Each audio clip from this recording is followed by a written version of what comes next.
and welcome to the Expert's Voice. I feel very privileged to be able to have these wonderful conversations with so many experts in the field of publishing and authorpreneurship. So you might not be saying something new, but nobody can say it just like you. So today's guest is a wonderful author, entrepreneur and speaker, and her name is Andrea A. Smith. Hi, Andrea. Hi, Brenda. Nice chatting with you. Thank you for having me on. Thank you very much. So Andrea has a master in psychology. She's got 20 years plus background in medicine as a nurse, and now she's entered into the world of authorpreneurship with her latest book, Fear Less, Live More. So tell us why you decided to write your book and put your expert's voice into it, Andrea. So after many years of working as a nurse, I found that a lot of people came into the hospital or the places where I worked with, taking a lot of pills to be in control of their stress and anxiety. They would be having antidepressants or anxiety tablets, and they weren't living their life the best they could. I just also went through a period of dark moments myself with the divorce that I went through. And I thought that if I put all my expertise and my experiences into a book that people can dip in and out and they can pick up, then maybe they can live the life that they desire and be in control of their anxiety and take charge of their life, bounce back from their challenges. So that's why I wrote Fear Less, Live More, to help people dip in and out and use this book whenever they needed it. It just fits in your handbag. It's a great little book. Yeah, absolutely. It's a wonderful, wonderful book. And I just love the front cover as well. It's very simple. And I know I love, here at BBP, we love simplicity. So I love that. Sometimes happiness is being a fish out of water. So what does that mean for you, Andrea, in terms of helping people understand that little analogy? So most people will feel as if that happiness is someone else's, everybody else around them. Just in case, when I was a single mom, I always felt people outside my home, or, if I watch people laughing and joking, walking on the street, or when I go to the shops, they were having much more fun. So it feels like I was a fish out of water. I wasn't feeling happy by myself. I had to learn how to, find the happiness from within and to be mindful of where I was and not. So sometimes happiness feels like a fish out of water means that you always think it's out there, but you can feel happy from within. You can be in control of your stress and anxiety. And in that manner, take charge of your life and find happiness in the small things that you do. But that's what I meant. Yeah. It's just so wonderful. And you've got a medical background as well as a psychological background, because you've done your masters. And what drove you from going from medicine into psychology? So many years ago, about 14 years ago, I was hit with my husband leaving me, and I became a single mom of 2 children. But while I was in the UK and my family, I'm originally from India, my family were in India, it was really hard to cope and manage. I had to work as a nurse. I then had to bring up 2 children single-handedly. I had to try and find my way in life. I struggled with stress and anxiety at that time. I had to go and see a therapist.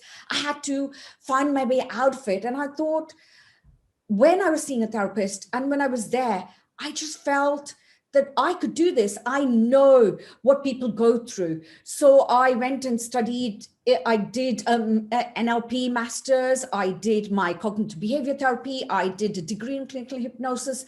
And then most recently, about 4 years ago, I did my master's in psychology. So I wanted to become expert in that field. So help people, everywhere, wherever they can, wherever they are in their life challenges, to have access to this, overcoming their stress and anxiety, overcoming that feelings of overwhelm that they feel, overcoming this feelings of guilt that they have in their life, to balancing their home life and their work balance. So I knew with all my expertise, I was going to be able to deliver this very calmly, with all my dark moments in the background, knowing that I can help people and I can be there for them. So my experiences will come out, so I'll be able to help them with those challenges. Yeah. So definitely when you've experienced such darkness yourself, you can begin to walk a mile in other people's shoes. And that's very important. We can go and learn things out of books like you've done. You've gone and done your psychology, NLP, your CBT. But yes, that's great. And you can help people with that. But the added value you bring as an expert when you've walked in those shoes yourself, is absolutely priceless. Absolutely, it's invaluable. So I just want, and I've got to say, I love the book because you talked about it being, you can dip in and out. You've used story, you've got case studies, you've used analogies and metaphors, you've given examples. There's just so much. But I just want you to maybe explain this a bit more. Our anxiety does not come from thinking about the future, but from wanting to control it. And this is from the best-selling author of The Prophet. So what's the central significance of control? The central significance of control is that, like you said, Brenda, the book came out from, I had been there and done that. So when I was not in control of my anxiety, I felt powerless. I felt as if I was always nervous. I was shaking. I didn't have the confidence. I lost my self-esteem. I was always nervous about entering into a new, in a social setting where people are getting together or meeting different people, or, going out of my way to approach people at work. So being in control of my anxiety, that means that I feel calm from within. I'm mindful about where I am in that moment, and I'm able to come out and, in a simple manner, say the things that so taking control of your anxiety is key, because it's not only overcoming the anxiety, but when you take control of it, then you're not letting it spill over into your daily life. You're not letting it take control and take charge of you, that everything to do with your life is about that anxiety. Now, everything to do with my life is about my positive mindset, my feeling good about me, my ability to bounce back from the challenges I face even till today. So it's those different things that I'm talking about in the book. Yeah. And I suppose when we think of control, for me, I learned a lesson a number of years ago when I'd moved from Scotland down to England and had to travel to work on the M25 and A3. And quite often you get stuck in traffic jams, road accidents, all sorts of things. And I learned the whole thing about control was to let go of what you can't control. So I couldn't control the fact that there'd been an accident, but I could control how I responded to it. And that taking control coming from within is exactly what you're talking about, because that gives you back your power.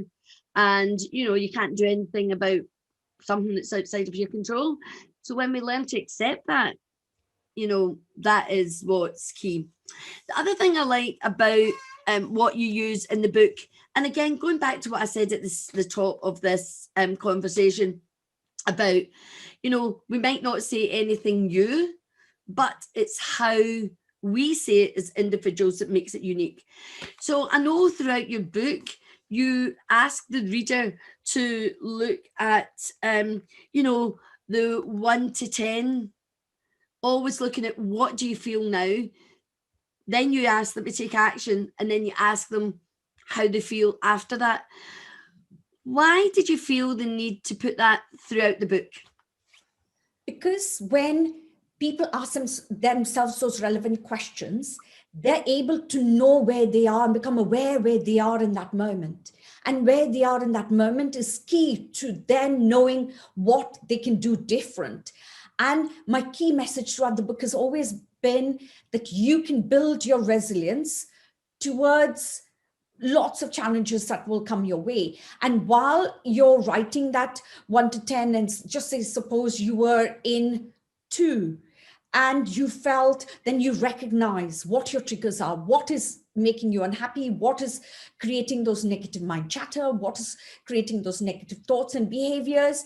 And when then you start to go through the book and then find yourself reframing it into something that's you're going to do differently, you're able to pick yourself up from the floor, wherever you are in that moment, and work towards building that very strong resilience that will help you bounce back and regain taking control of your life in a mindful manner and work towards who you want to be, where you wish to be, but always mindfully working towards that.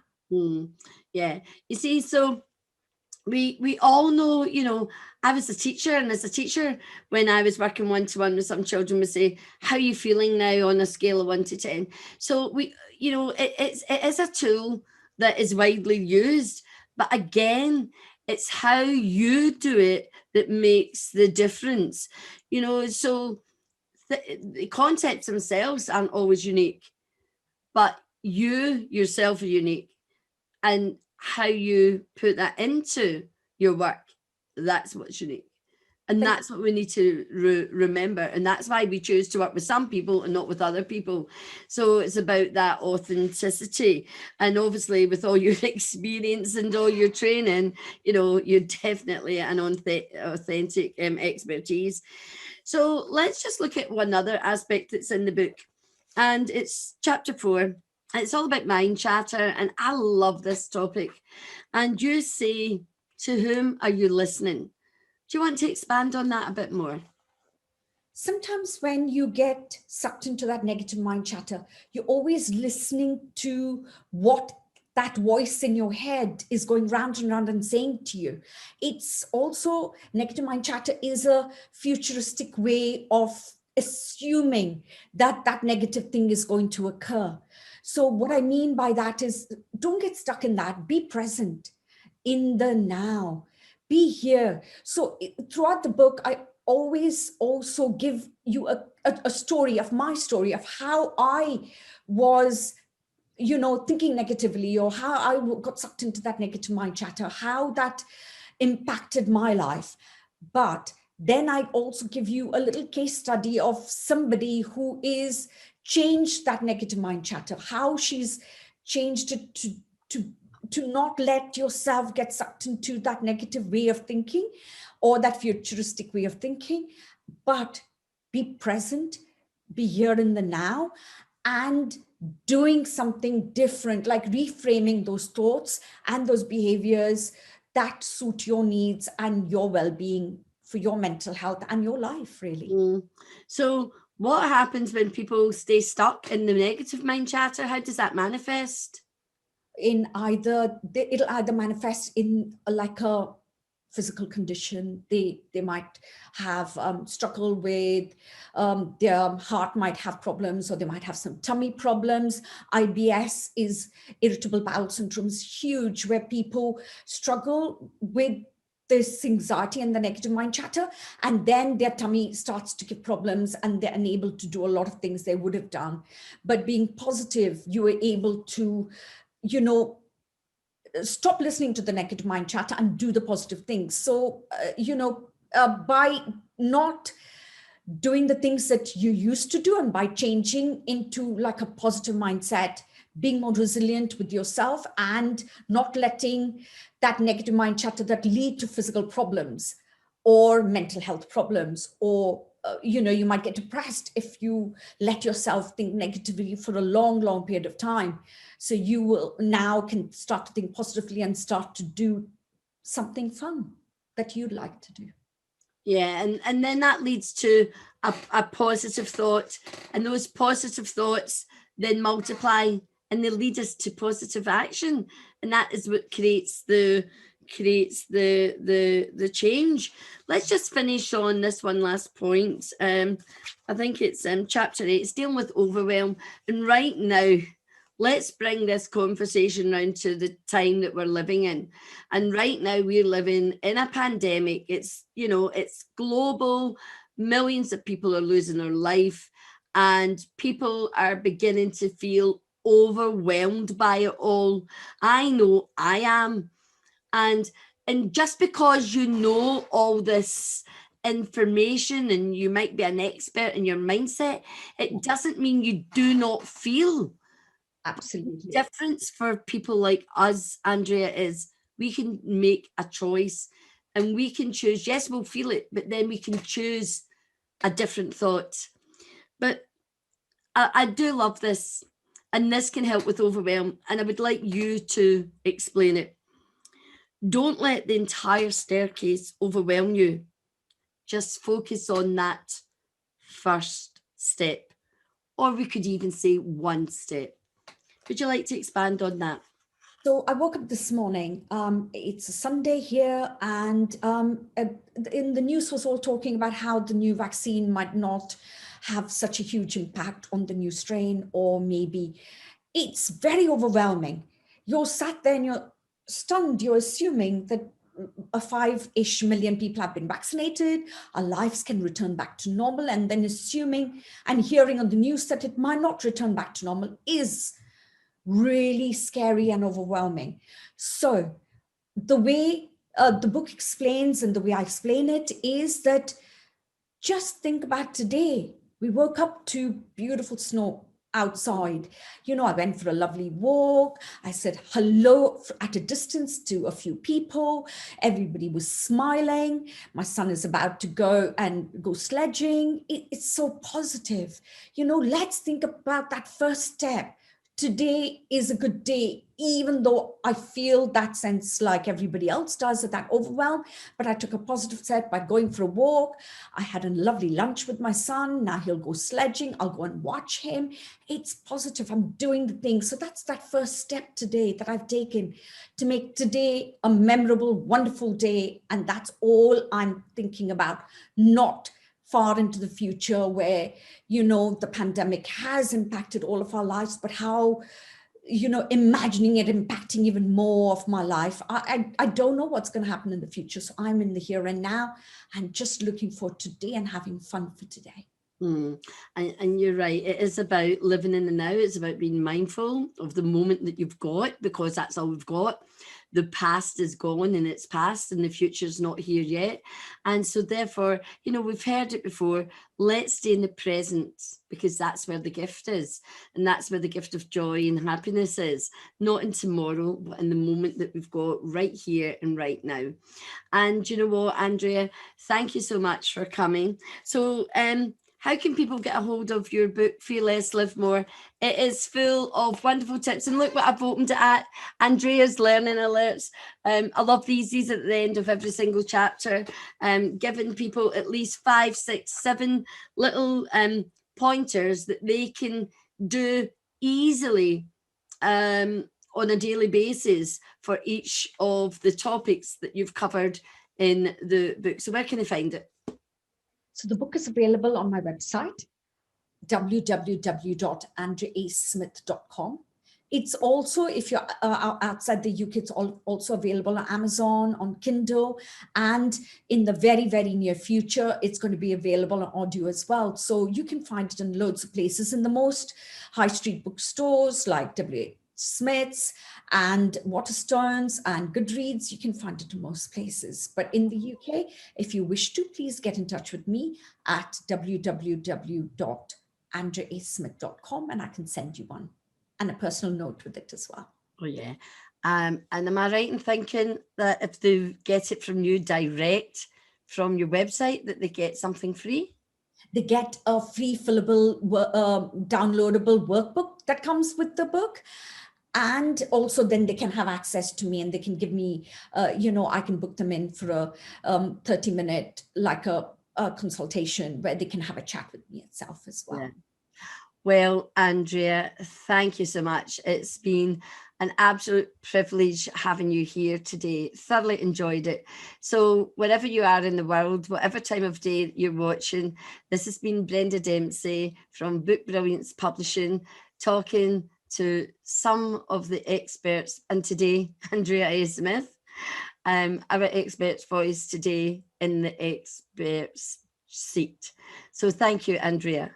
Thank you so much, Brenda, and thank you, Book Brilliance Publishing. I've enjoyed working with you, and I enjoy being connected with you, Brenda Dempsey. Thank you so much.